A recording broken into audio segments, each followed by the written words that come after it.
讲到最近，这尼泊尔和印尼拢发生大规模的抗议，是因为这少年世代不满政府扩权和科技产业差伤济问题。伫咧2002年脱离印尼独立的当地分也无平静，这学生族群15上街头抗议政府退机关买公务车和提拨退休金的政策，示威也变做是警民冲突。也因为这学生团体态度大正硬，最后政府是宣布取消这2项有争议性的措施。 大批学生往哪走，往哪家吹甲片。顶部警察一直发射催泪瓦斯。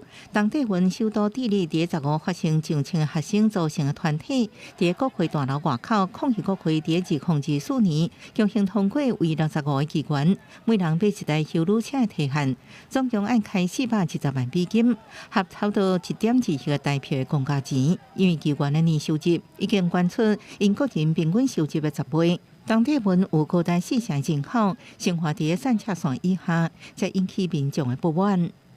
We asked to the parliament to invest the money that they wanted to spend to the something that not provide the beneficial for the people. 原本示威的过程平和，不过第2个部分示威者向警察劈石头，佮破坏政府车。顶部警察就向群众发射催泪瓦斯，佮逮捕部分抗议人士。 政府最后克服伫示威团体压力，临时取消买车的计划。不过学生团体无安尼特地，17号调2000多人佮上街路，除了这期取消买车案件是假，连带要求政府退回议员的终身退休金的政策。The rumor saying that the car is already on the way, which involve the children of the political leaders.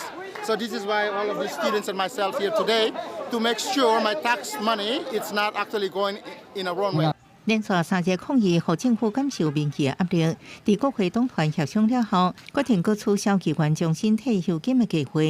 公司新闻郑淑芬报道。